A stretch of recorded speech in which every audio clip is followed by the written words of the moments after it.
Hello friends, welcome back to our channel. നമ്മൾ ഇന്ന് കാണാൻ പോകുന്നത് കുടുംബസ്ഥൻ എന്ന മൂവിയാണ്. പ്രണയവിവാഹത്തിന് ശേഷം നായകന്റെ ജോലി നഷ്ടപ്പെടുകയും അവന്റെ വീട്ടിൽ അവൻ ഒരു വിലയുമില്ലാതാവുകയും ചെയ്യുകയാണ്. ജീവിത ചെലവുകൾക്ക് വേണ്ടിയിട്ട് അവൻ പലരുടെയും കയ്യിൽ നിന്ന് കാശ് കടം വാങ്ങുന്നു. എന്നാൽ പിന്നീട് അവന്റെ ജീവിതത്തിൽ സംഭവിക്കുന്ന കാര്യങ്ങൾ എന്തൊക്കെയെന്ന് നമുക്ക് മൂവി കണ്ടു തന്നെ അറിയാം. മൂവിയുടെ തുടക്കത്തിൽ തന്നെ കാണിക്കുന്നത് നമ്മുടെ നായകനായ നവീനും നായിക വെണ്ണിലയും ചേർന്നിട്ട് സുഹൃത്തുക്കളുടെ സഹായത്തോടുകൂടി രജിസ്റ്റർ മാരേജ് ചെയ്യാൻ വേണ്ടിയിട്ട് ഒളിച്ചോടുന്നതാണ്. നവീന്റെ വീട്ടുകാർ അവരുടെ വിവാഹത്തിന് സമ്മതിക്കാത്തത് കൊണ്ടാണ് ഇവരിങ്ങനെ ഒളിച്ചോടി രജിസ്റ്റർ മാരേജ് ചെയ്യാൻ തീരുമാനിച്ചത്. എന്നാൽ രജിസ്റ്റർ ഓഫീസിൽ ചെന്ന് കഴിയുമ്പോൾ ഓഫീസർ ഈ വിവാഹം നടത്തിത്തരാൻ പറ്റില്ല എന്ന് പറയുന്നു. അവർ രണ്ടുപേരും വേറെ വേറെ ജാതിയായിരുന്നു. പെണ്ണിലെ SC-യും നവീൻ BC-യുമായിരുന്നു. എന്നാൽ ആ സമയത്ത് ഒരു ഐഡിയ തോന്നിയിട്ട് അവർ ആ ഓഫീസറിനോട് പറയുന്നുണ്ട്, ഈ പെൺകുട്ടിയുടെ ശരീരത്തിലേക്ക് ദേവി വരുമെന്നും ദേവി വന്ന് ശപിച്ചു കഴിഞ്ഞാൽ നിങ്ങളുടെ ജീവിതം തന്നെ നശിച്ചു പോകുമെന്നും. അങ്ങനെ അത് പേടിച്ചിട്ട് ആ ഓഫീസർ ഇവരുടെ കല്യാണം നടത്തി കൊടുക്കുന്നു. അത് കഴിയുമ്പോഴാണ് ഇവരുടെ രണ്ടുപേരുടെയും വീട്ടുകാർ അവിടേക്ക് വരുന്നത്. ഇവരുടെ വിവാഹം കഴിഞ്ഞെന്ന് മനസ്സിലാക്കിയതും ആ രണ്ട് വീട്ടുകാരും ഈ ഓഫീസറിനെയാണ് ശപിക്കുന്നത്. വെണ്ണിലയുടെ വീട്ടുകാർ അതോടുകൂടി വെണ്ണിലയുമായിട്ടുള്ള എല്ലാ ബന്ധങ്ങളും അവസാനിപ്പിച്ചു. ഇവരുടെ എല്ലാം മുന്നിൽ നല്ല പോലെ തങ്ങൾ ജീവിച്ച് കാണിക്കുമെന്ന്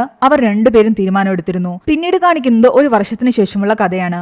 നവീൻ ഒരു അഡ്വർടൈസിംഗ് കമ്പനിയിലെ ഡിസൈനർ ആയിരുന്നു. വെണ്ണിലയാകട്ടെ UPSC എക്സാമിന് വേണ്ടിയിട്ട് പ്രിപ്പയർ ചെയ്തുകൊണ്ടിരിക്കുകയാണ്. അവളുടെ 1-2 അറ്റംപ്റ്റ് ഫെയിൽ ആയെങ്കിലും അവൾ വീണ്ടും പ്രിപ്പറേഷനിൽ തന്നെയാണ്. എന്നാൽ വിവാഹശേഷം ഡിഫറന്റ് കാസ്റ്റ് ആയതുകൊണ്ട് തന്നെ വെണ്ണിലയുടെ അമ്മായിയമ്മ അവളെ നിരന്തരം എന്തെങ്കിലുമൊക്കെ പറഞ്ഞ് കുറ്റപ്പെടുത്തുമായിരുന്നു. അവൾ ഉണ്ടാക്കുന്ന കറികളിലും ചെയ്യുന്ന ജോലികളിലും എപ്പോഴും അവളെ കുറ്റപ്പെടുത്തിക്കൊണ്ടിരിക്കും. എന്നാൽ നവീന് വേണ്ടി അവൾ അതെല്ലാം സഹിച്ചു. നവീൻ എന്തിനും ഇതിനും അവളുടെ കൂടെ തന്നെ ഉണ്ടായിരുന്നു. നവീന്റെ വീട്ടിൽ അവൻ മാത്രമാണ് ജോലിക്ക് പോകുന്നത്. അവന്റെ അച്ഛന് ഇടയ്ക്കൊക്കെ റിയൽ എസ്റ്റേറ്റിന്റെ ബിസിനസ് ഉണ്ടായിരുന്നു. എന്നാൽ ഇപ്പൊ അതൊന്നും തന്നെ വലിയ രീതിയിലില്ല. അങ്ങനെ നവീൻ തന്റെ കമ്പനിയിലേക്ക് ജോലിക്ക് പോവുകയും ശമ്പളം കിട്ടിക്കഴിയുമ്പോൾ സർവീസിന് കൊടുത്തിരിക്കുന്ന അവന്റെ ബൈക്ക് എടുക്കുകയൊക്കെ ചെയ്യുന്നുണ്ട്. വീട്ടിലെ കാര്യങ്ങളെല്ലാം അവൻ എങ്ങനെയൊക്കെയോ നടത്തിക്കൊണ്ട് പോവുകയായിരുന്നു. അവന്റെ സഹോദരി അനിതി വിവാഹം കഴിച്ചിരിക്കുന്നത് രാജേന്ദ്രൻ എന്ന് പറയുന്ന ഒരാളാണ്. വലിയൊരു കമ്പനിയിൽ എഞ്ചിനീയർ ആയതുകൊണ്ട് തന്നെ അയാളുടെ കയ്യിൽ ഇഷ്ടംപോലെ കാശുണ്ട്. അതുകൊണ്ട് എപ്പോഴും നവീനെ അയാൾ കുത്തി പറഞ്ഞുകൊണ്ടേയിരിക്കും. അവർ തമ്മിൽ ഒരു രീതിയിലും ചേരില്ലായിരുന്നു. അവരുടെ മകളുടെ കാതുകുത്തിന് വേണ്ടിയിട്ട് ഫോണിലൂടെയാണ് ഇവർ ഇൻവൈറ്റ് ചെയ്തതെന്ന് പറഞ്ഞിട്ട് നവീൻ അമ്മയോട് വഴക്കുണ്ടാക്കുന്നു. നേരിട്ട് വന്ന് ഇൻവൈറ്റ് ചെയ്യാത്തതുകൊണ്ട് ഞാൻ വരില്ല എന്ന് വരെ പറയുന്നുണ്ട്.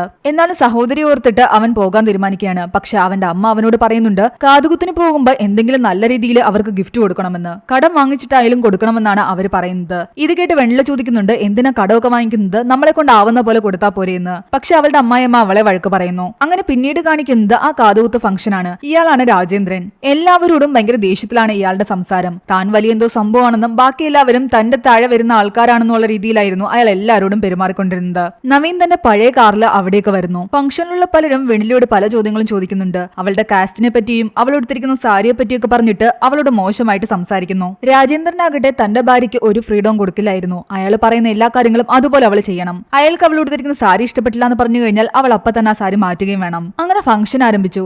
എല്ലാവരും നവീൻ എന്താണ് കുട്ടിക്ക് വേണ്ടി കൊണ്ടുവന്നതെന്ന് നോക്കി നിൽക്കുകയായിരുന്നു. രാജേന്ദ്രന്റെ സ്റ്റാറ്റസിനനുസരിച്ച് അവൻ കൊണ്ടുവന്നില്ലെങ്കിൽ അവനെ കുറ്റം പറയാൻ കാത്തു നിൽക്കുന്ന എല്ലാവരുടെയും മുഖത്തടിച്ചുകൊണ്ടാണ് അവൻ കയ്യിലുണ്ടായിരുന്ന സ്വർണ്ണമെല്ലാം എടുത്ത് കുട്ടിയെ ധരിപ്പിക്കുന്നത്. കുട്ടിക്ക് കമ്മലും വളയും മാലയും എല്ലാം അവൻ കൊണ്ടുവന്നിട്ടുണ്ടായിരുന്നു. ഇത് കണ്ട് എല്ലാവരും ഞെട്ടിത്തടിച്ചു നിൽക്കുകയാണ്. അവൻ ഇത്രയൊക്കെ ചെയ്യുമെന്ന് ആരും വിചാരിച്ചില്ല.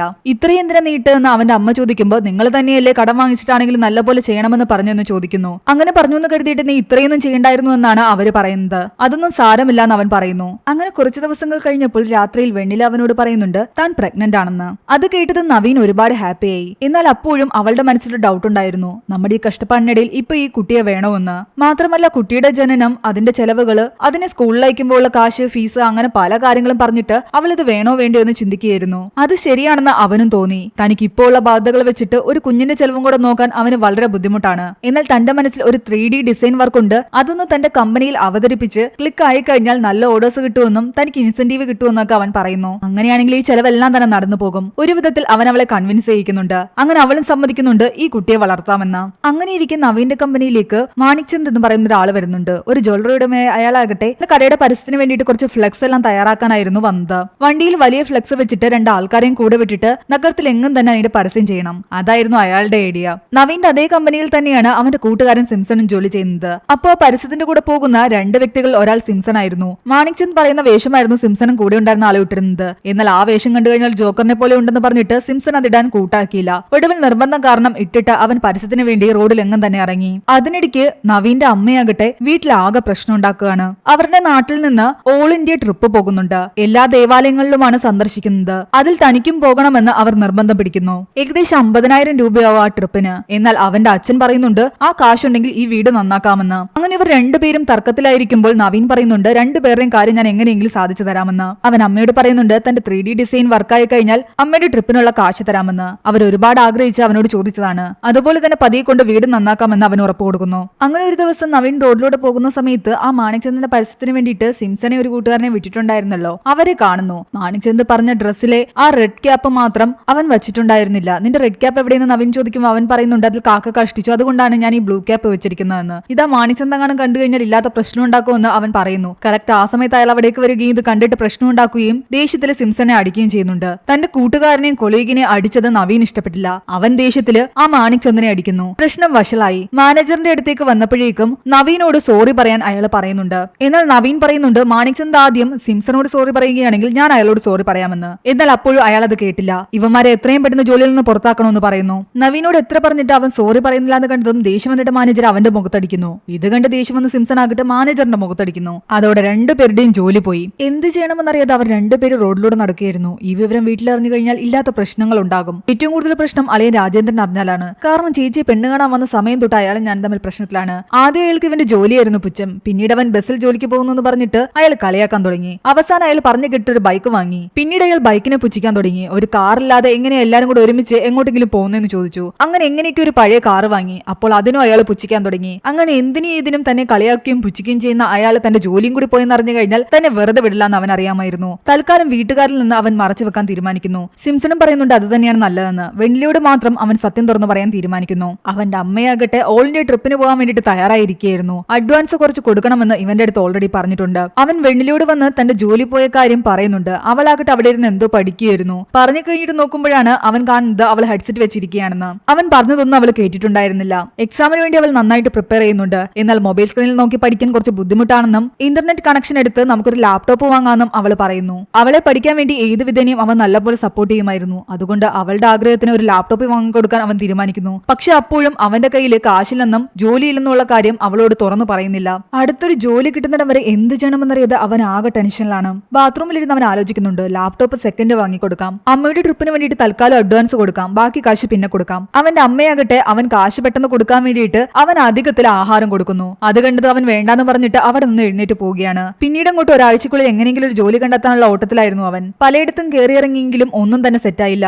കയ്യിലാകട്ടെ 1000 രൂപ ഉണ്ടായിരുന്നുള്ളൂ. അവൻ അവന്റെ കൂട്ടുകാരനോട് പോയി സംസാരിക്കുമ്പോൾ അവൻ പറയുന്നുണ്ട് ഓൺലൈൻ വഴി നമുക്ക് ലോൺ എടുക്കാമെന്ന്. അങ്ങനെ ഏതൊരു ആപ്പിൽ നിന്നും അവൻ 20,000 രൂപ ലോൺ എടുത്ത് കൊടുക്കുന്നുണ്ട് ആ കൂട്ടുകാരൻ. പക്ഷെ അടുത്ത നിമിഷം തന്നെ അവന്റെ എല്ലാ കോണ്ടാക്ട്സും ബാങ്ക് ആക്സസ് ചെയ്തു എന്ന് പറഞ്ഞിട്ട് ഒരു മെസ്സേജ് അവന് വരുന്നുണ്ട്. ഇതെന്താണെന്ന് ചോദിക്കുമ്പോൾ അവന്റെ കൂട്ടുകാരൻ പറയുന്നുണ്ട്, നീ ലോൺ തിരിച്ചടിക്കുന്നതിൽ എന്തെങ്കിലും ഒരു മിസ്റ്റേക്ക് വരുത്തി കഴിഞ്ഞാൽ നിന്റെ കോണ്ടാക്ട്സിലുള്ള എല്ലാവരും ആ ബാങ്കിലെ ആൾക്കാർ വിളിക്കും. എന്നിട്ട് നീ ലോൺ തിരിച്ചടിച്ചില്ല എന്ന് പറഞ്ഞിട്ട് അവരോട് കംപ്ലൈന്റ് പറയും. നിന്നെ നാണം കെടുത്തുകയും ചെയ്യും. അങ്ങനെ ഉണ്ടാവാതിരിക്കണമെങ്കിൽ നീ കറക്റ്റ് ആയിട്ട് പേയ്മെന്റ് അടച്ചിരിക്കണം. അത് കേട്ടപ്പോൾ ആകെ ഭ്രാന്ത് പിടിക്കുന്ന അവസ്ഥയായിരുന്നു നവീന്. എന്നാൽ തൽക്കാലം പിടിച്ചു നിൽക്കാൻ വേണ്ടിയിട്ട് 21,000 രൂപ ഇപ്പൊ അവന്റെ കയ്യിലുണ്ട്. വീട്ടിലേക്ക് ചെല്ലുമ്പോൾ അവന്റെ അച്ഛനാകട്ടെ വീണ്ടും വീട് റിനോവേറ്റ് ചെയ്യുന്നതിനെ പറ്റി സംസാരിക്കുകയായിരുന്നു. അവൻ രാത്രിയിൽ തന്റെ കാറിൽ പോയിരുന്നിട്ട് ആ 21,000 രൂപയിൽ നിന്ന് എത്ര രൂപ ലാപ്ടോപ്പിന് വേണമെന്ന് ആലോചിക്കുന്നു. 8,000 രൂപയ്ക്ക് ഒരു സെക്കൻഡ് ലാപ്ടോപ്പ് വാങ്ങാം. പിന്നെ ഇന്റർനെറ്റ് കണക്ഷനും കൂടെ എടുത്തു കഴിഞ്ഞാൽ ബാക്കി 12,000 രൂപ ഉണ്ടാകും. പിന്നെ വീട്ടിൽ എക്സ്പെൻസിന് കൊടുക്കണം. അതും പോരാഞ്ഞിട്ട് വീട് റിനോവേറ്റ് ചെയ്യുന്നതിനെ പറ്റി അച്ഛൻ സംസാരിച്ചുകൊണ്ടേയിരിക്കുകയാണ്. ആ സമയത്ത് അവന്റെ കൂട്ടുകാർ അവിടേക്ക് വരുന്നുണ്ട്. തൽക്കാലത്തേക്ക് അച്ഛനെ പറ്റിക്കാൻ വേണ്ടിയിട്ട് അവനൊരു പ്ലാൻ ഇടുന്നു. കൂട്ടുകാരെ വിളിച്ചുകൊണ്ട് പോയിട്ട് വീട് റിനോവേറ്റ് ചെയ്യാനുള്ള കാര്യങ്ങൾ ചെയ്യുന്നു. അവരോട് ഓൾറെഡി പറഞ്ഞിട്ടുണ്ടായിരുന്നു പ്രത്യേകിച്ച് പണിയൊന്നും എടുക്കണ്ട, എന്നും പണിക്ക് വരണം, എന്തെങ്കിലും പണി തുടങ്ങുന്നതിന് മുമ്പ് തന്നെ എന്തെങ്കിലും പ്രശ്നം ഉണ്ടാക്കിയിട്ട് അവിടെ നിന്ന് പോകണമെന്ന്. അങ്ങനെ 2-3 ദിവസം അച്ഛനെ പറ്റിച്ച് വീട് റിനോവേറ്റ് ചെയ്യാനുള്ള രീതിയിൽ ആൾക്കാരെ അവൻ കൊണ്ടുവരികയും വന്ന ശേഷം അവരടിക്ക് തങ്ങളുടെ കൂട്ടുകാർക്ക് ആക്സിഡന്റ് ആയെന്നും തന്റെ അപ്പൂപ്പൻ മരിച്ചു എന്നൊക്കെ പറഞ്ഞിട്ട് അവിടെ നിന്ന് മുങ്ങാൻ തുടങ്ങി. ഈ പറ്റിപ്പേര് അധിക ദിവസം പോവില്ല. അതുകൊണ്ട് തൽക്കാലം എത്രയും പെട്ടെന്ന് ജോലി കണ്ടെത്താനുള്ള ശ്രമത്തിലായിരുന്നു അവൻ. അതിനിടയ്ക്ക് കയ്യിലുണ്ടായിരുന്ന കാശിന് അവനാകട്ടെ വെണ്ണിലേക്ക് ലാപ്ടോപ്പ് വാങ്ങിക്കൊടുത്തു. എന്നാൽ എത്ര അന്വേഷിച്ചിട്ടും അവന് ജോലി കിട്ടുന്നില്ല. അവസാനം ഒരിടത്ത് അവനോട് പറയുന്നുണ്ട് ഒരാഴ്ചയ്ക്കുള്ളിൽ വന്ന് ജോയിൻ ചെയ്തോളാൻ. അവന്റെ ഡിസൈൻസ് എല്ലാം തന്നെ അവർക്ക് ഇഷ്ടപ്പെട്ടിട്ടുണ്ടായിരുന്നു. അപ്പോഴാണ് അവൻ ശരിക്കും റിലാക്സ് ആയത്. ഒരാഴ്ചക്കുള്ളിൽ എന്തായാലും ജോലി കിട്ടും, അതുവരെ വീട്ടിൽ അറിയാതെ നോക്കിയാൽ മതി. എന്നും വീട്ടിൽ നിന്ന് ജോലിക്കെന്നും പറഞ്ഞിറങ്ങിയിട്ട് അവനൊരു പാർക്കിൽ പോയിരുന്നായിരുന്നു ആഹാരം കഴിക്കുന്നതെല്ലാം തന്നെ. അവിടെ കുറച്ച് ഫ്രണ്ട്സിനെ അവന് കിട്ടുന്നുണ്ട്. അവരുടെയൊക്കെ മനസ്സിൽ പല പല ബിസിനസ് ഐഡിയാസ് ഉണ്ടായിരുന്നു. അതേസമയം അവന്റെ അളിയൻ രാജേന്ദ്രന്റെ ഓഫീസിലാകട്ടെ അയാളെ ചൈനയിൽ അവരുടെ കമ്പനിയുടെ ഒരു സെക്ഷൻ ഹാൻഡിൽ ചെയ്യാൻ വേണ്ടിയിട്ട് ചൈനയിലേക്ക് അയക്കാനിരിക്കുകയായിരുന്നു. രാജേന്ദ്രൻ അതുകൊണ്ട് തന്നെ ഒരുപാട് സന്തോഷത്തില് ചൈനീസ് എല്ലാം തന്നെ പഠിക്കാൻ ആരംഭിച്ചു. അങ്ങനെ ഒരാഴ്ചക്കുള്ളിൽ ജോലി ശരിയാവുന്നുള്ള സന്തോഷത്തില് നവീൻ വീട്ടിലേക്ക് തിരിച്ചെത്തുമ്പോൾ കാണുന്നത് അവന്റെ ചേച്ചി അവിടെ വന്നിരുന്ന ആഹാരം കഴിക്കുന്നതാണ്. രാജേന്ദ്രനുമായിട്ട് വഴക്കിട്ടാണ് അവന്റെ ചേച്ചി വന്നത്. ചേച്ചിയും കുട്ടിയൊക്കെ വന്ന സ്ഥിതിക്ക് വീട്ടിലെ സാധനങ്ങളെല്ലാം ഉണ്ടോന്ന് അവൻ പോയി നോക്കുന്നുണ്ട്. അരിയും പരിപ്പും ഇരിപ്പുണ്ടായിരുന്നു. ബാക്കിയൊക്കെ ഏകദേശം തീരാറായി. അവന്റെ ചേച്ചിയാകട്ടെ രാജേന്ദ്രനുമായിട്ട് വഴക്കിട്ടതിന് കാരണം തന്നെ ആഹാരമായിരുന്നു. അവൾക്ക് വണ്ണം വെക്കുന്നു എന്ന് പറഞ്ഞിട്ട് അയാൾ ചോറ് അവൾക്ക് കൊടുക്കില്ല. ചപ്പാത്തി 3 നേരവും തിന്നാൻ അവളോട് ആവശ്യപ്പെട്ടു. വ്യായാമം ചെയ്യുന്നില്ല എന്ന് പറഞ്ഞിട്ട് അവളോട് വഴക്കിടാൻ തുടങ്ങി. ദേഷ്യം വന്നിട്ടാണ് അവൾ ഇവിടേക്ക് വന്നത്. ഇവിടെ അവൾക്ക് ഇഷ്ടമുള്ള എന്ത് വേണമെങ്കിലും വെച്ച് തരാമെന്നും നോൺ വെജ് വേണമെങ്കിലും വെച്ച് തരാമെന്ന് അവളുടെ അമ്മ അവളോട് പറയുന്നുണ്ട്. ഇതെല്ലാം കേൾക്കുമ്പോൾ നവീന് ടെൻഷനായി. കാരണം കാരണം അത്രയും സാധനങ്ങളൊക്കെ വാങ്ങണമെങ്കിൽ അവന്റെ കയ്യിൽ ഇപ്പോൾ കാശില്ല, മുഴുവൻ കാശും തീർന്നിരിക്കുകയായിരുന്നു. അതുകൊണ്ട് അവൻ അവരോട് പറയുന്നുണ്ട്, പണ്ട് ചേച്ചിക്ക് ഇഷ്ടം ചോറും പരിപ്പ് കറിയായിരുന്നു, അതൊക്കെ ചേച്ചി മറന്നുപോയതാ, തൽക്കാലം അത് കഴിക്കാൻ. അതിനിടയ്ക്ക് അവന്റെ അളിയൻ കൂടി അവിടേക്ക് വരുന്നു. എന്നാൽ കാറ് കൊണ്ടുപോകുന്ന വഴിക്കാകട്ടെ അവിടെ ഇരുന്ന ചില സ്ത്രീകളുടെ കുടത്തിലിടിക്കുകയും അവരുടെ കുടം പൊട്ടുകയും ചെയ്തു. അതിന്റെ പേരിൽ സ്ത്രീകളുമായിട്ട് വഴക്കുണ്ടാക്കുകയും അതിലൊരു സ്ത്രീ ആകട്ടെ അയാളുടെ മൂക്കിനിടിക്കുകയും ചെയ്തു. ഇടികൊണ്ട് ഇവിടെ വന്ന് വിഷമിച്ചിരിക്കുന്ന അവനോട് അവിടെ ഇരുന്നൊരു വല്യമ്മ പറയുന്നുണ്ട്, ഇടിക്കും ചതവനും ഒക്കെ നാട്ടുകോഴി കുഴമ്പ് വെച്ചു കൊടുത്താൽ മതിയെന്ന്. അതോടുകൂടി നവീന് വീണ്ടും ഭ്രാന്ത് കയറാൻ തുടങ്ങി. കാരണം ഇനി കോഴിയെ വാങ്ങിക്കണമെങ്കിൽ അതിനുള്ള കാശ് അവന്റെ കയ്യിലില്ല. വീട്ടുകാരാണെങ്കിൽ പോയി കോഴിയെ വാങ്ങിച്ചുകൊണ്ട് അവനോട് പറയുകയും ചെയ്തു. അവൻ കോഴിക്കടയിൽ പോയി കടം ചോദിച്ചെങ്കിലും അവിടെ നിന്ന് കിട്ടിയില്ല. അവസാനം വേറെ വഴിയില്ലാതെ തന്റെ കൂട്ടുകാർ പറഞ്ഞു തന്നെ ഐഡിയ തന്നെ അവൻ ഫോളോ ചെയ്യുന്നു. കോഴി പോരിൽ പങ്കെടുക്കുന്നു. അതിലൊരു കൂട്ടുകാരന്റെ കോഴിയായിട്ട് പോയി കഴിഞ്ഞാൽ ജയിക്കുന്നവർക്ക് ഒരു കോഴിയെ കിട്ടുമായിരുന്നു. അങ്ങനെ കോഴിപ്പോർ നടന്നുകൊണ്ടിരിക്കെ അവനൊരു കോള് വരുന്നുണ്ട്. അത് ആ ലോൺ എടുത്ത ആപ്പിൽ നിന്നാണ്. അവൻ ആദ്യത്തെ പേയ്മെന്റ് അടിക്കാത്ത കാരണം, അവൻ ഫസ്റ്റ് പേയ്മെന്റ് മുടക്കിയത് കാരണം വീട്ടിലുള്ള ആൾക്കാരെല്ലാം തന്നെ അവന്റെ കോൺടാക്ട് ലിസ്റ്റ് ഉപയോഗിച്ചിട്ട് വിളിക്കാൻ തീരുമാനിച്ചിരിക്കുകയായിരുന്നു. അരമണിക്കൂറിനുള്ളിൽ അടച്ചിരിക്കണമെന്ന് അവർ പറയുന്നു. വീട്ടുകാരെ വിളിച്ചു കഴിഞ്ഞാൽ അവന്റെ ജോലി പോയ കാര്യം എല്ലാവരും അറിയും. അതുകൊണ്ട് അവനാകട്ടെ അവന്റെ പാർക്കിലുണ്ടായിരുന്ന ആ ഫ്രണ്ട്സിനെ വിളിച്ചിട്ട് തന്റെ വീട്ടുകാരുടെ എല്ലാം തന്നെ നമ്പർ കൊടുത്തിട്ട് പറയുന്നുണ്ട്, ഇവരെ എല്ലാവരെയും നിങ്ങൾ കോൾ ചെയ്ത് ഏകദേശം 1 മണിക്കൂറെങ്കിലും ബിസിയാക്കി വെക്കണം. അങ്ങനെ അവരെല്ലാവരും അവന്റെ വീട്ടിൽ ഓരോരുത്തരെയും ഫോൺ ചെയ്യാൻ തുടങ്ങി. ഓരോ ഓഫറുകളെ പറ്റിയൊക്കെ സംസാരിക്കാൻ തുടങ്ങി. അങ്ങനെ എല്ലാവരും ഫോണിൽ ബിസി ആയിരിക്കുന്നത് കാരണം ആ ലോൺ ആപ്പിലെ ആള് വിളിക്കുമ്പോഴൊന്നും തന്നെ ആരെയും കിട്ടുന്നുണ്ടായിരുന്നില്ല. കോഴിപ്പോറിലാകട്ടെ അവൻ തോറ്റും പോയി. എന്നാലും വേറെ വഴിയില്ലാതെ അവരുമായിട്ട് വഴക്കുണ്ടാക്കി അവിടെ ഉണ്ടായിരുന്ന ആ ജീവനുള്ള കോഴി എടുത്തുകൊണ്ട് അവൻ ഓടാനും തുടങ്ങി. പോലീസുകാരെ വന്നതോടുകൂടി അവന്റെ പുറകെ ആൾക്കാർ വന്നില്ല. പക്ഷെ പോലീസുകാരെ പേടിച്ചിട്ട് അവൻ ഒരു മരത്തിന്റെ മുകളിൽ കയറിയിരിക്കുകയായിരുന്നു. ആ സമയം കൊണ്ട് ലോൺ തിരിച്ചടിക്കാൻ വേണ്ടിയിട്ട് അവൻ പലരെയും ഫോൺ ചെയ്യുന്നുണ്ട്. ആരും തന്നെ അവന് കാശ് കൊടുക്കുന്നില്ല. അവസാനം അവന്റെ പഴയ ഓഫീസിൽ ഒരു കൊളീഗിനെ വിളിച്ചു കഴിയുമ്പോൾ അവിടുത്തെ തൊഴിലാളികൾ എല്ലാം ചേർന്നിട്ട് അവന് 30,000 രൂപ സംഘടിപ്പിച്ചു കൊടുക്കുന്നു. അത് വെച്ച് അവൻ ലോൺ അടയ്ക്കുന്നു. അതുകൊണ്ട് തൽക്കാലം ആ പ്രശ്നം സോൾവ് ആയി. അവന്റെ വീട്ടുകാർ ഒന്നും തന്നെ അറിഞ്ഞില്ല. കയ്യിലുണ്ടായിരുന്ന കോഴി കൊണ്ടുപോയി വീട്ടിൽ കൊടുത്തതോടുകൂടി വീട്ടുകാരും ഓക്കെയായി. അവൻ ഇത്രയും കഷ്ടപ്പെട്ട് കോഴിയെ കൊണ്ടുകൊടുത്തത് കറി വെച്ച് കൊടുത്തപ്പോഴാകട്ടെ അവന്റെ അളിയൻ പറയുന്നുണ്ട്, ഒരുപാട് വെന്തുപോയിന്ന് എനിക്കിത് വേണ്ടാന്നും. ഇതെല്ലാം കേട്ടിട്ട് അവന് നല്ല ദേഷ്യം വരുന്നുണ്ടായിരുന്നു. ആ സമയത്ത് അവന്റെ അളിയൻ അവനോട് പറയുന്നുണ്ട്, നാളെ ഞാൻ നിന്റെ ഓഫീസിലേക്ക് വരുന്നുണ്ട്, ഞങ്ങളുടെ കമ്പനിക്ക് വേണ്ടിയിട്ട് കുറച്ച് ബാനർ തയ്യാറാക്കാനുള്ള ഓർഡർ തരാനെന്ന്. നവീൻ ആകെപ്പെട്ട അവസ്ഥ. അവിടെ വന്നു കഴിഞ്ഞാൽ അവന്റെ ജോലി പോയ കാര്യം ഇയാൾ അറിയും. അതുകൊണ്ട് അവൻ അവന്റെ കൊളീഗിനെ വിളിച്ചിട്ട് പറയുന്നുണ്ട്, തൽക്കാലം നീ ഒന്ന് മാനേജറായിട്ട് അഭിനയിക്കണമെന്ന്. നമ്മുടെ മാനേജറിനെ കുറച്ചു നേരത്തേക്ക് അവിടെ നിന്നൊന്ന് മാറ്റി നിർത്തി വേണം. അവൻ കുറെ കാല് പിടിച്ചിട്ടാണ് അവന്റെ കൊളീഗ് അതിന് സമ്മതിക്കുന്നത്. അങ്ങനെ പിറ്റേന്ന് ഇവന്റെ അളിയൻ അവിടെ വരുമ്പോൾ അവന്റെ കൊളീഗ് ആകട്ടെ മാനേജറായിട്ട് അഭിനയിക്കുന്നു. അവന്റെ മാനേജർ കുറച്ച് സമയത്തേക്ക് ഏതോ ഒരു റൂമിലേക്ക് കയറിയതും പുറത്തുനിന്ന് അയാളെ പൂട്ടുകയും ചെയ്യുന്നുണ്ട്. എന്നിട്ട് മാനേജറിന്റെ കസേരയിൽ പോയിരുന്ന് ഇവരാ ഫ്ലെക്സിനെ പറ്റി സംസാരിക്കുകയായിരുന്നു. ആ സമയത്ത് അവരുടെ മാനേജർ ആ വാതിലിനിട്ട് ഇടിച്ചുകൊണ്ടേയിരിക്കുകയാണ്. ഒരു വിധത്തിൽ പെട്ടെന്ന് സംസാരിച്ച് കാര്യങ്ങൾ തീർത്തിട്ട് മാനേജറിനെ പുറത്തെടുക്കാനായിരുന്നു നവീന്റെ ആഗ്രഹം. എന്നാൽ അവന്റെ അളിയനാകട്ടെ സംസാരിച്ച് വലിച്ചു നീട്ടിക്കൊണ്ട് സമയം പോയിക്കൊണ്ടിരിക്കുകയാണ്. പുറത്തേക്ക് ഇറങ്ങി വന്നിട്ട് അയാൾ പറയുന്നുണ്ട്, സ്ക്വയർ ഫീറ്റിന് വളരെ കുറച്ച് ചെലവിൽ വേണം ആ ബാനർ എല്ലാം ചെയ്തു തരാനെന്ന്. അയാളെ പെട്ടെന്ന് അവിടെ നിന്ന് ഒഴിവാക്കാൻ വേണ്ടിയിട്ട് ഒരുപാട് വില കുറച്ചിട്ടാണ് ആ കൊളീഗ് ആ ഓർഡർ പിടിക്കുന്നത്. പക്ഷെ അത് നവീൻ ഓക്കെയില്ലായിരുന്നു. കാരണം അത്രയും വില കുറച്ച് പിടിച്ചു കഴിഞ്ഞാൽ ആ കാശ് ഇവർക്ക് കൊടുക്കേണ്ടി വരും. വേറെ വഴിയില്ലാതെ അയാൾ സത്യങ്ങൾ മനസ്സിലാക്കാതിരിക്കാൻ വേണ്ടിയിട്ട് തൽക്കാലം അതിനുറപ്പിച്ചിട്ട് അയാളെ അവിടെ നിന്ന് പറഞ്ഞു വിടുന്നു. മാനേജറിനെ റൂമിൽ നിന്ന് പുറത്തിറക്കുകയും ചെയ്യുന്നുണ്ട്. ഇനിയിപ്പോ ഇയാൾ പറഞ്ഞു കൊടുത്ത ഈ ഓർഡർ ചെയ്തു കൊടുക്കാൻ വേണ്ടിയിട്ട് 1,00,000 രൂപയെങ്കിലും അവൻ ഈ കമ്പനിക്ക് കൊടുത്തെങ്കിലേ പറ്റൂ. അല്ലേലെ ജോലിയില്ല കാശില്ലാതിരിക്കുന്ന സമയത്ത് ഈ 1,00,000 അവൻ എങ്ങനെ ഉണ്ടാക്കുമെന്ന് ആലോചിച്ചിരിക്കുകയായിരുന്നു. വേറെ വഴിയില്ലാതെ അവൻ അവന്റെ കാർ കൊണ്ടുപോയി ഒരിടത്ത് പണയം വെക്കുന്നു. 1,00,000 രൂപ അയാളുടെ കയ്യിൽ നിന്ന് വാങ്ങിക്കുകയും ചെയ്യുന്നുണ്ട്. മാസം മാസം അതിന്റെ പലിശയും കൊടുക്കണമായിരുന്നു. അതിനിടയ്ക്ക് അവനൊരു ജോലി സെറ്റാക്കി വെച്ചിരുന്നില്ലേ, അവിടുന്ന് വിളിച്ചിട്ട് പറയുന്നുണ്ട് ആ ജോലി ഇപ്പൊ തരാൻ പറ്റില്ല എന്ന്. അതോടുകൂടി അവൻ വീണ്ടും പെട്ടു. അവൻ വീട്ടിലേക്ക് തിരിച്ചു വന്നപ്പോഴാകട്ടെ അവന്റെ അച്ഛനും അമ്മയും ഏതോ ജോത്സ്യനെ പോയി കണ്ടു കഴിഞ്ഞപ്പോ അവരുടെ ജാതക പ്രകാരം 2 പേർക്കും 60ാം കല്യാണം നടത്തണമെന്നും എത്രയും പെടുന്ന ഫംഗ്ഷൻ നടത്തി കഴിഞ്ഞാൽ ഒരുപാട് നല്ല കാര്യങ്ങൾ ഇവരുടെ ജീവിതത്തിൽ നടക്കുമെന്നും ആ ജോത്സ്യം പറഞ്ഞുവെന്ന്. നവീൻ എന്ത് പറയണമെന്ന് അറിയില്ലായിരുന്നു. പ്രശ്നത്തിന്റെ മേൽ പ്രശ്നങ്ങൾ വന്നുകൊണ്ടിരിക്കുകയാണ്. അവന്റെ കയ്യിലാകട്ടെ ചില്ലി കാശുമില്ല. ഇതിൽ അവൻ ഒരു രീതിയിൽ ഒഴിഞ്ഞു മാറാൻ പറ്റുന്നില്ല.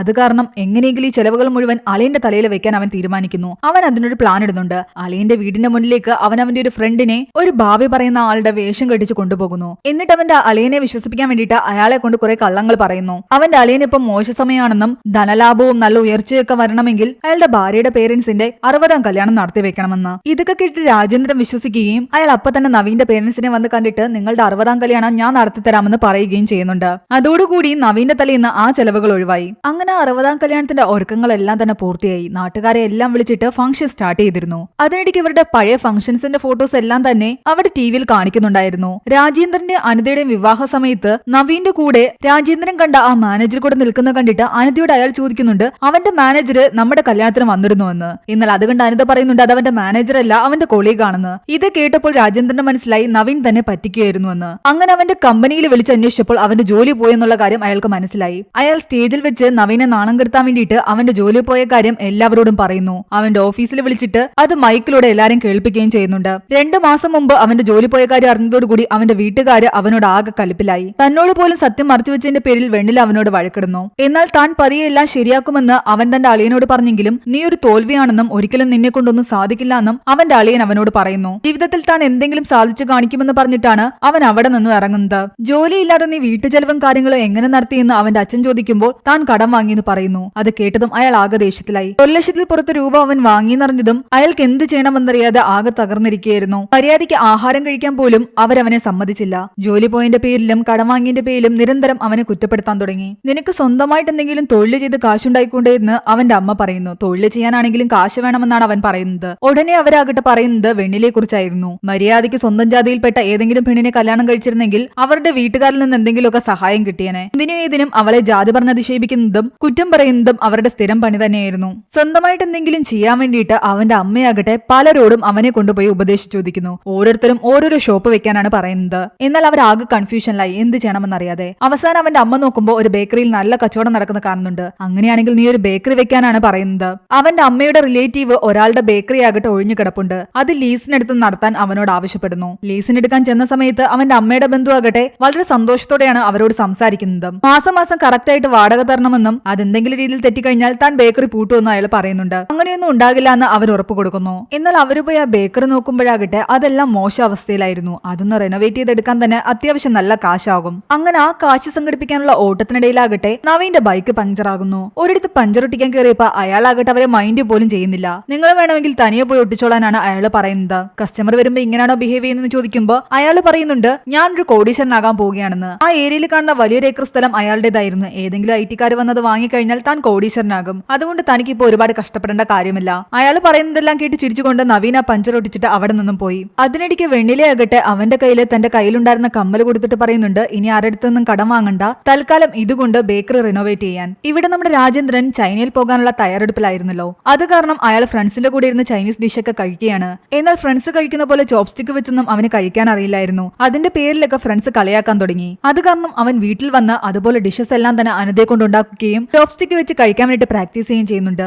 ഇയാളുടെ ഈ ഒരു ചൈനീസ് പ്രാന്ത് കാരണം അനന്തയ്ക്ക് ആകെ ദേഷ്യം വരാൻ തുടങ്ങി. ചൈനക്കാരുടേതായ എല്ലാ കാര്യങ്ങളും ഇയാൾ പഠിക്കുമ്പോൾ അതിന്റെ കൂടെ എല്ലാം തന്നെ അനന്തയ്ക്ക് നിൽക്കേണ്ടതായിട്ട് വരുന്നു. അതേസമയം ഇവിടെ വെണ്ണില കൊടുത്ത കമ്മൽ കൊണ്ട് മാത്രം ബേക്കറി റിനോവേറ്റ് ചെയ്യാൻ പറ്റില്ലായിരുന്നു. അവസാനം വെണ്ണിലയോട് പറയാതെ തന്നെ അവൻ പല ആൾക്കാരുടെ കയ്യിൽ നിന്നും കാശ് കടം വാങ്ങാൻ തീരുമാനിക്കുന്നു. പലിശയ്ക്ക് കടം കൊടുക്കുന്നിടത്ത് നിന്നും കാശ് വാങ്ങാൻ ചെല്ലുമ്പോൾ അവര് പറയുന്നത് എങ്ങനെയായിരുന്നു, വേറെ ആരുടെ നിന്നും കാശ് വാങ്ങിയിട്ട് എന്റെ അടുത്ത് വന്ന് കാശ് വാങ്ങരുത്, വാങ്ങിക്കുവാണെങ്കിൽ എന്റെ അടുത്ത് നിന്ന് മാത്രം വാങ്ങണം. എന്നാൽ അവർക്ക് അങ്ങനെ ഉറപ്പ് കൊടുത്തിട്ട് അവനാകട്ടെ പല ആൾക്കാരുടെ കയ്യിൽ നിന്ന് കാശ് വാങ്ങുന്നു. അവരോടെല്ലാം തന്നെ പറയുന്നത് നിങ്ങളുടെ കയ്യിൽ നിന്ന് മാത്രമേ കാശ് വാങ്ങിയിട്ടുള്ളൂ എന്താണ്. എന്നിട്ട് അവന്റെ സ്ഥലവും പലപ്പോഴും മാറ്റി മാറ്റി പറയുന്നു. അങ്ങനെ കടം വാങ്ങിയ കാശ് കൊണ്ട് അവൻ ബേക്കറി സെറ്റാക്കി. ഉദ്ഘാടനമൊക്കെ ഗംഭീരമായിട്ട് കഴിഞ്ഞു. കടയിൽ നല്ലപോലെ ആൾക്കാർ വരാനും കാശ് വരാനും തുടങ്ങി. പക്ഷെ അതിനിടയ്ക്ക് ബേക്കറിയിൽ തിരക്കുള്ളപ്പോൾ അവന്റെ അച്ഛനും അയാളുടെ റിയൽ എസ്റ്റേറ്റ് ബിസിനസ്സിലെ കൂട്ടുകാരും ചേർന്ന് അവിടെ വന്നിരിക്കുന്നത് അവൻ ഇഷ്ടപ്പെടുന്നില്ല. അതുകൊണ്ട് തൽക്കാലം ഇവിടെ വന്നിരുന്ന് ചർച്ച വേണ്ടെന്ന് പറഞ്ഞിട്ട് അവരെ അവിടെ നിന്ന് ഓടിക്കുന്നു. ഇവിടെ രാജേന്ദ്രനാകട്ടെ ചൈനയിൽ പോകാനുള്ള തയ്യാറെടുപ്പിൽ ചൈനീസ് ഭാഷ വരെ പഠിച്ചു. വൈകുന്നേരം വീട്ടിലെത്തിയ നവീനോട് വെഡില പറയുന്നുണ്ട് താൻ UPSC എക്സാമിന്റെ പ്രിലിമിനറി പാസ്സായി എന്ന്. അത് കേട്ടതും അവൻ ഒരുപാട് സന്തോഷിച്ച് അവളുടെ കൂടെ കൂടി നിന്ന് ഡാൻസ് ഒക്കെ കളിക്കുന്നു. അങ്ങനെ തന്റെ പ്രശ്നങ്ങളൊക്കെ മാറി തുടങ്ങിയെന്ന് അവൻ വിചാരിക്കുന്ന സമയത്താണ് അവന്റെ ബേക്കറിയുടെ ഓപ്പോസിറ്റ് ആയിട്ട് മറ്റൊരു ബേക്കറി വരുന്നതും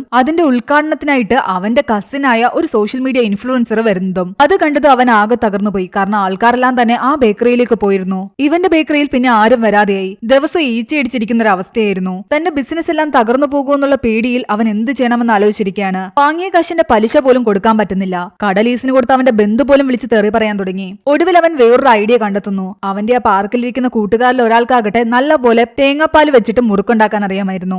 അയാളെ ഈ കടയിലേക്ക് കൊണ്ടുവന്നിട്ട് തേങ്ങാപ്പാൽ മുറുക്ക് ആ ഒരു ഏരിയയിൽ ഫേമസ് ആക്കുന്നു. അതോടുകൂടി ഓപ്പോസിറ്റുള്ള ബേക്കറിയിൽ ഉണ്ടായിരുന്ന ആൾക്കാരെല്ലാം തന്നെ ഇവിടേക്ക് വരുന്നു. അങ്ങനെ പോയ കച്ചവടം എല്ലാം അവൻ തിരിച്ചു പിടിച്ചു. പക്ഷേ പിറ്റേന്ന് അവൻ വന്ന് നോക്കുമ്പോഴാകട്ടെ ഇവന്റെ കടയിൽ ജോലിക്ക് നിർത്തിയിരുന്ന ആ തേങ്ങാപ്പാൽ മുറുക്കുണ്ടാക്കുന്ന ആളെ ആകട്ടെ അപ്പുറത്തെ ബേക്കറിയിലെ ഓണർ അയാൾക്ക് അവിടെ ജോലി കൊടുക്കുകയും ചെയ്തു. ഇവിടത്തെക്കാൾ ശമ്പളം അവിടെ കിട്ടുന്നതുകൊണ്ട് അയാൾ അങ്ങോട്ട് പോയി. അതോടെ നവീന്റെ ബേക്കറിയിലെ ആൾക്കാരുടെ എണ്ണവും കുറഞ്ഞു. അതേസമയം ഇവിടെ രാജേന്ദ്രന്റെ ചൈനീസ് പ്രാന്ത് കാരണം അനിത അയാളെ ഡിവോഴ്സ് ചെയ്യാൻ തീരുമാനിച്ചിരിക്കുകയാണ്. ഈ അയാളുടെ ഈ ടോർച്ചർ ഒന്നും തന്നെ അവൾക്ക് സഹിക്കാൻ പറ്റില്ലായിരുന്നു. അവളത് അവളുടെ അമ്മയോടും പറയുന്നുണ്ട്. അവളുടെ അമ്മ ഇതെല്ലാം കേട്ട് ആകെ ഷോക്കായിട്ടിരിക്കുകയാണ്. പക്ഷെ എന്നെ കൊണ്ട് ഇനി പറ്റില്ല എന്ന് തന്നെയാണ് അവള് പറയുന്നത്. രാജേന്ദ്രൻ നവീന്റെ ബേക്കറി കാണാൻ വേണ്ടി വന്ന സമയത്ത് അവിടെ ആരും തന്നെ ഉണ്ടായിരുന്നില്ല. അതിന്റെ പേരിൽ അവനെ അയാൾ കളിയാക്കുന്നു. നീ ഇതുകൊണ്ടും മെച്ചപ്പെടാൻ പോകുന്നില്ല എന്നും വേണമെങ്കിൽ എന്റെ കമ്പനിയിൽ നിനക്കൊരു ജോലി വാങ്ങിത്തരാമെന്ന് അയാൾ പറയുന്നുണ്ട്. എന്നാൽ അതൊന്നും വേണ്ട എന്നും ഞാൻ ഈ ബിസിനസ് മുന്നോട്ട് കൊണ്ടുപോകുമെന്ന് തന്നെയാണ് നവീൻ പറയുന്നത്. അതേസമയം അവൻ കാശ് കൊടുക്കാനുള്ള ആൾക്കാരെല്ലാം തന്നെ അവനെ വിളിക്കാൻ തുടങ്ങി. പല ആൾക്കാരിൽ നിന്നായിരുന്നല്ലോ അവൻ കാശ് വാങ്ങിയത്. നിർഭാഗ്യവശാൽ അവരെല്ലാവരും ഫ്രണ്ട്സ് ആയിരുന്നു. ഒരു ദിവസം അവനെ വിളിച്ച സമയത്ത് അവർക്ക് മനസ്സിലാകുന്നുണ്ട് തങ്ങളുടെ എല്ലാവരുടെയും കയ്യിൽ നിന്ന് കള്ളം പറഞ്ഞിട്ടാണ്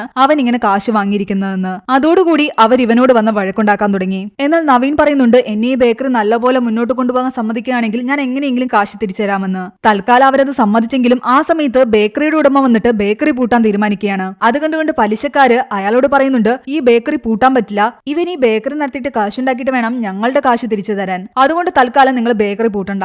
അങ്ങനെയാണെങ്കിൽ ഇവൻ കാശ് തിരിച്ചു തന്നില്ലെങ്കിൽ നിങ്ങൾ എനിക്ക് കാശ് തിരിച്ചു തരണമെന്ന് ആ ബേക്കറി ഉടമ അവരോട് പറയുന്നു. ഒടുവിൽ എല്ലാവരുടെയും കാശ് ഞാൻ തിരിച്ചു തരാമെന്ന് പറഞ്ഞിട്ട് എല്ലാവരെയും നവീൻ അവിടെ നിന്നും പറഞ്ഞു വിടുന്നു.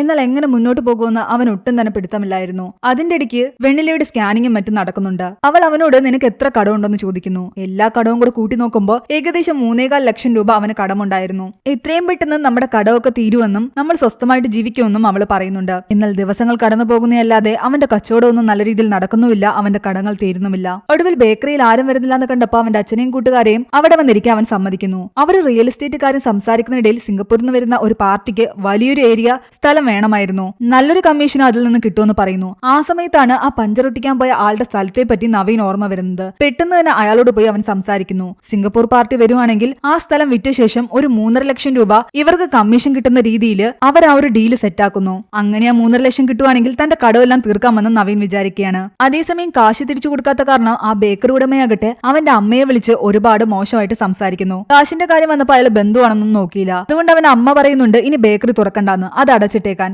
പലിശക്കാര് കാശ് തിരിച്ചു കൊടുക്കാത്ത കാരണം അവനെ ഫോളോ ചെയ്ത് നടപ്പായിരുന്നു. അങ്ങനെ ഒരു ദിവസം മാർക്കറ്റിൽ വെച്ചിട്ട് അവൻ സാധനം വാങ്ങിച്ചുകൊണ്ടിരിക്കുന്നതിനിടയ്ക്ക് അവന്റെ അച്ഛൻ വിളിച്ചിട്ട് പറയുന്നുണ്ട് ആ സ്ഥലത്തിന്റെ ഡീലിന് സിംഗപ്പൂർ പാർട്ടി വരുന്നുണ്ടെന്നും എത്രയും പെട്ടെന്ന് അവിടെ എത്താനും. അവൻ ആ കടയിൽ നിന്നും ഇറങ്ങുന്ന നേരത്താണ് അവൻ കാശ് കൊടുക്കാനുള്ള ആൾക്കാർ അവിടേക്ക് വരുന്നതും അവനെ പിടിച്ചടിക്കുന്നതും. അവരോടൊക്കെ അവൻ പറയുന്നുണ്ട് ഇപ്പൊ എന്നെ പോകാൻ അനുവദിച്ചു കഴിഞ്ഞാൽ നിങ്ങളുടെ എല്ലാവരുടെയും കാശ് ഞാൻ തിരിച്ചു തരുമെന്ന്. എന്നാൽ അവരതൊന്നും തന്നെ കേൾക്കുന്നില്ല. ഒടുവിൽ അവരുടെയൊക്കെ അടിയിൽ നിന്നും ഇടിയിൽ നിന്നൊക്കെ അവൻ എങ്ങനെയൊക്കെ ഓടി രക്ഷപ്പെട്ട് അവന്റെ ശരീരത്തിലൊക്കെ മുറിവുകളും ഡ്രസ്സിലെല്ലാം തന്നെ മണ്ണും ഉണ്ടായിരുന്നു. അവന്റെ പ്ലാൻ എന്തൊക്കെയാണെന്നും ഡീൽ എങ്ങനെയാണെന്നും ഒക്കെ അവൻ അയാളോട് പറയുന്നു. 3.5 ലക്ഷം അതിൽ തങ്ങളുടെ കമ്മീഷനാണെന്നും പറയുന്നുണ്ട്. അവന്റെ ഡീലെല്ലാം തന്നെ അയാൾക്ക് ഇഷ്ടപ്പെട്ടതുകൊണ്ട് തന്നെ ആ സ്ഥലം വാങ്ങാൻ അയാൾ തീരുമാനിക്കുന്നു. അതേസമയം നവീന്റെ സഹോദരിയാകട്ടെ വക്കീലിനെ കണ്ടിട്ട് ഡിവോഴ്സിനുള്ള പേപ്പറെല്ലാം തന്നെ ശരിയാക്കിയിരുന്നു. അന്ന് രാത്രി അവനാകട്ടെ ഉറങ്ങിക്കിടന്ന വെണ്ണിലയുടെ വയറ്റിൽ കൈവച്ചുകൊണ്ട് തന്റെ കുഞ്ഞിനോട് സംസാരിക്കുന്നു. നാളത്തോടു കൂടി തന്റെ കടങ്ങളെല്ലാം തീരുമെന്നും പതിയെ എല്ലാ പ്രശ്നങ്ങളും മാറുമെന്നും. എന്നാൽ അവന്റെ പ്രശ്നങ്ങൾ അവിടെയും തീരുന്നുണ്ടായിരുന്നില്ല. സ്ഥലം രജിസ്റ്റർ എല്ലാം ചെയ്ത് കഴിയുമ്പോൾ ഇവന് കൊടുക്കാമെന്നും പറഞ്ഞ കമ്മീഷൻ അയാൾ കൊടുക്കുന്നില്ല. 1 ലക്ഷം രൂപ മാത്രമാണ് കമ്മീഷനായിട്ട് അവന് കിട്ടുന്നത്.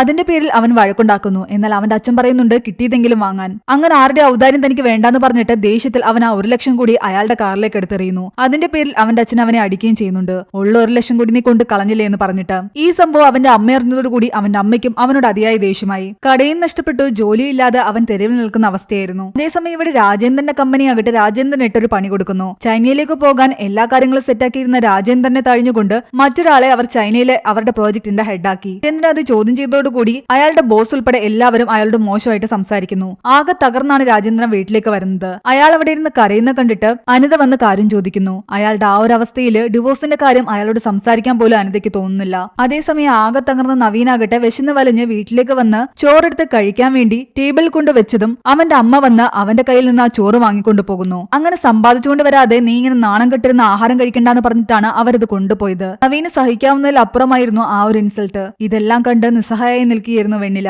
പിറ്റേന്നാകട്ടെ നവീന്റെ പഴയ കമ്പനിയിലെ മാനേജർ അവനെ വിളിച്ചിട്ട് പറയുന്നുണ്ട് നിന്റെ അവസ്ഥ ഇപ്പോൾ എന്താണെന്ന് എനിക്കറിയാം, അതുകൊണ്ട് നീ ജോലിക്ക് കയറാൻ. നിന്റെ ഭാര്യ വെണ്ണില വിളിച്ച് എന്നോട് സംസാരിച്ചു എന്ന്. എന്നാൽ ഇത് കേട്ട് നവീന് ദേഷ്യം വരുന്നു. എനിക്ക് വേണ്ടിട്ട് നീ എന്തിനാ എന്റെ മാനേജറോട് സംസാരിക്കാൻ പോയെന്ന് അവളോട് ചോദിക്കുന്നു. നിന്റെ അവസ്ഥ കണ്ട് സഹിക്കാൻ പറ്റാഞ്ഞിട്ടാ ഞാൻ ഇത് ചെയ്തെന്ന് പറയുന്നു. ആരുടെ ഔദാര്യം തനിക്ക് വേണ്ടെന്നാണ് നവീൻ വീണ്ടും വീണ്ടും പറയുന്നത്. എന്നാൽ അവള് പറയുന്നുണ്ട് നിന്റെ ജീവിതത്തിൽ നടക്കുന്ന എല്ലാ സംഭവത്തിനും നിന്റെ അമ്മ എന്നെയാണ് കുറ്റം പറയുന്നത്. എന്നാൽ നീ ജോലിക്ക് വേണ്ടിയിട്ട് എന്റെ മാനേജറോട് സംസാരിച്ചത് എന്നെ നാണം കെടുത്തതിന് തുല്യമാണെന്ന് അവൻ പറഞ്ഞപ്പോൾ അവള് തിരിച്ചു പറയുന്നുണ്ട് നിന്റെ ജീവിതത്തിൽ ഇത്രയും കാര്യങ്ങൾ നടന്നിട്ട് അതിനൊന്നും നിനക്ക് നാണക്കേട് തോന്നിയില്ലേ, ഇതിന് മാത്രമാണ് നാണക്കേട് തോന്നിയതെന്ന്. അങ്ങനെ ഓരോന്ന് പറഞ്ഞ് അവർ തമ്മിൽ വഴക്കായി. തെറ്റല്ല എന്റെയാണെന്നും ഞാൻ നിന്നെ ഒരിക്കലും കല്യാണം കഴിക്കാൻ പാടില്ല എന്നും പറഞ്ഞിട്ട് ദേഷ്യത്തിൽ അവൾ അവിടെ നിന്നും പോയി. അവസാനം കുറച്ചുനേരം ചിന്തിച്ചിട്ട് അവൻ തന്റെ പഴയ ജോലിയിലേക്ക് തന്നെ തിരിച്ചു പോകുന്നു. എന്നാൽ അവൻ ഒട്ടും സന്തോഷത്തോടെ ആയിരുന്നില്ല ജോലി ചെയ്തിരുന്നത്. അവന്റെ മനസ്സിലുണ്ടായിരുന്ന ആ 3D ഡിസൈൻ ഐഡിയ അവന്റെ മാനേജർക്ക് ഇഷ്ടപ്പെടുകയും അതിന്റെ പേരിൽ അവരുടെ കമ്പനിക്ക് ഒരുപാട് ഓർഡർ കിട്ടുകയും നല്ല ക്യാഷ് നവീന് കിട്ടുകയും ചെയ്യുന്നു. ആ ക്യാഷ് കൊണ്ട് അവൻ അവന്റെ കടമെല്ലാം തന്നെ തീർത്തു. അവന്റെ കാറും തിരിച്ചെടുത്തു. അവന്റെ അച്ഛനും അമ്മയെല്ലാം അവനോട് വീണ്ടും സ്നേഹം കാണിക്കാൻ തുടങ്ങി. എന്നാൽ അതൊന്നും തന്നെ അവൻ കാര്യമാക്കി എടുത്തില്ല. അവൻ ഈ നാട് വിട്ട് ഖത്തറിലൊരു ജോലിക്ക് പോകാൻ തീരുമാനിച്ചിരിക്കുകയായിരുന്നു. അവന്റെ ഓഫർ ലെറ്ററും വന്നു കഴിഞ്ഞു. എന്നാൽ വീട്ടുകാരോടൊന്നും തന്നെ അവൻ ഇതിനെപ്പറ്റി സംസാരിക്കുന്നില്ല. ഒരു ദിവസം രാത്രി വെണ്ണില ഉറങ്ങിക്കഴിഞ്ഞപ്പോൾ അവൻ വെണ്ണിലയുടെ വയറ്റിൽ കൈവച്ചുകൊണ്ട് കുഞ്ഞിനോട് സംസാരിക്കുന്നു. നീ ജനിക്കുമ്പോൾ ഞാൻ ഇവിടെ ഇവിടെ ഉണ്ടാകില്ല എന്നും നിന്റെ ആഗ്രഹങ്ങളെല്ലാം സാധിച്ചു തരാനും നല്ലപോലെ വളർത്താനും ഞാൻ പുറത്തു പോയെങ്കിലേ പറ്റൂ. അല്ലെങ്കിൽ നാളെ ഒരു സമയത്ത് എന്റെ കയ്യിൽ കാശില്ലെങ്കിൽ ഇതേ വീട്ടുകാര് എന്നെ വീണ്ടും തള്ളി പറയും. എങ്ങനെയെങ്കിലും പുറത്തു പോയി കുറച്ച് കാശ് സമ്പാദിച്ചുകൊണ്ട് തിരിച്ചു വരണം. അവനൊട്ടും മനസ്സുണ്ടായിട്ടല്ല അവൻ പുറത്തേക്ക് പോകാൻ തീരുമാനിച്ചത്. എന്നാൽ താൻ ഇവിടെ നിന്നിട്ട് തന്റെ കയ്യിൽ കാശില്ലെങ്കിൽ തനിക്ക് എത്രത്തോളം വിലയുണ്ടെന്നുള്ള കാര്യം അവൻ മനസ്സിലാക്കിയിരുന്നു. പിറ്റേന്ന് വെണ്ണിലയാകട്ടെ അവന്റെ പാസ്പോർട്ടും ഓഫർ ലെറ്ററും കാണുന്നുണ്ട്. പ്രഗ്നന്റ് ആയിരിക്കുന്ന സമയത്ത് അവൻ ജോലിക്ക് വേണ്ടിയിട്ട് പുറത്തേക്ക് തന്നിട്ടിട്ട് പോവുകയാണെന്ന് അറിഞ്ഞപ്പോൾ അവൾ ആകെ സങ്കടത്തിലായി. അതേസമയം നവീനാകട്ടെ വഴിയിൽ കണ്ടൊരു നായയ്ക്ക് ആഹാരം കൊടുക്കുകയായിരുന്നു. എന്നാൽ അവിടെ ഇരുന്ന കുറച്ച് ആൾക്കാർ ആ നായയെ അവിടെ നിന്ന് ആട്ടി ഓടിക്കുന്ന കണ്ടിട്ട് അവൻ ആ നായയെ തിരിച്ചു വിളിക്കാൻ റോഡിലേക്ക് കടന്നതും ഒരു ബൈക്ക് അവനെ ഇടിക്കുകയും അവന്റെ കാലിന് ചെറിയ രീതിയിൽ പരിക്ക് പറ്റുകയും ചെയ്യുന്നുണ്ട്. ആ സമയത്ത് അവന്റെ വീട്ടുകാരെല്ലാം അവന്റെ അടുത്തേക്ക് വരുന്നു. വെണ്ണില പറഞ്ഞിട്ട് അവൻ പുറത്തേക്ക് പോകുന്ന കാര്യം എല്ലാവരും അറിഞ്ഞിട്ടുണ്ടായിരുന്നു. നീ എന്തിനാ ഇപ്പൊ പുറത്തേക്ക് പോകുന്നതെന്ന് ചോദിച്ചപ്പോൾ അവന്റെ മനസ്സിലുള്ള സങ്കടങ്ങളെല്ലാം തന്നെ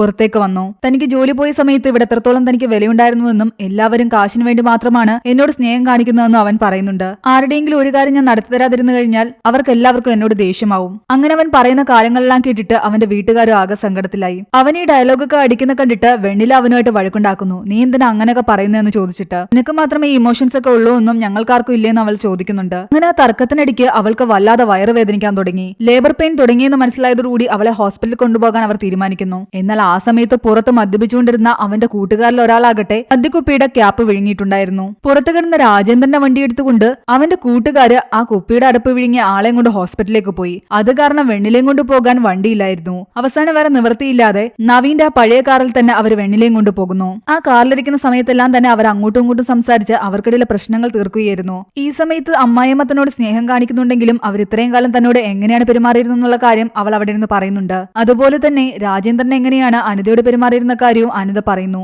എന്നാൽ രാജേന്ദ്രന്റെ അഹങ്കാരമൊക്കെ അവന്റെ ജോലിയുടെ പ്രൊമോഷൻ പോയതോടുകൂടി തന്നെ നഷ്ടപ്പെട്ടിരുന്നു. അതുകൊണ്ട് അയാൾ അനിതയോട് സോറി പറയുന്നുണ്ട്. വെണ്ണിലെ അവളുടെ മദറിലെയും തമ്മിലുള്ള പ്രശ്നങ്ങളും അവർ പറഞ്ഞു പരിഹരിക്കുന്നു. അങ്ങനെ ഒരു വിധത്തിൽ അവർ ഹോസ്പിറ്റലിലെത്തി. കുറച്ചു സമയം കഴിഞ്ഞപ്പോൾ നവീനും വെണ്ണിലേക്കും ഒരു പെൺകുഞ്ഞ് ജനിച്ചു. ഇതിനിടയിൽ രാജേന്ദ്രന്റെ അനിതയുടെയും പ്രശ്നങ്ങൾ മാറിയിരുന്നു. അവർ പരസ്പരം ഡിവോഴ്സ് ആകണ്ടെന്ന് തീരുമാനിച്ചു. ബോട്ടിലിന്റെ ക്യാപ്പ് വിഴുങ്ങിയ ആളുടെ വയറ്റിൽ നിന്ന് ആ ബോട്ടിൽ ക്യാപ്പ് എടുത്ത് കൊടുക്കുകയും ചെയ്യുന്നുണ്ട്. ഈ കുഞ്ഞിനെ വിട്ടിട്ട് നീ എന്തിനാടാ ഇനി പുറത്തു പോകുന്നതെന്ന് അവന്റെ വീട്ടുകാർ ചോദിച്ചു കഴിഞ്ഞപ്പോൾ അവനും തോന്നുന്നുണ്ട് പ്രശ്നങ്ങളെല്ലാം സോൾവ് ആയ സ്ഥിതിക്ക് വെണ്ണിലയുടെയും കുഞ്ഞിനോടും ഒപ്പം ഇവിടെ തന്നെ താമസിക്കാനും. എവിടെയാണ് ഈ മൂവി അവസാനിക്കുന്നത്? ഈ മൂവിയുടെ സ്റ്റോറി എങ്ങനെയുണ്ടായിരുന്നു നിങ്ങൾ താഴെ കമന്റ് ചെയ്യുക. എക്സ്പ്ലനേഷൻ ഇഷ്ടപ്പെട്ടെങ്കിൽ ഈ വീഡിയോ ലൈക്ക് ചെയ്യാനും ചാനൽ സബ്സ്ക്രൈബ് ചെയ്യാനും മറക്കണ്ട.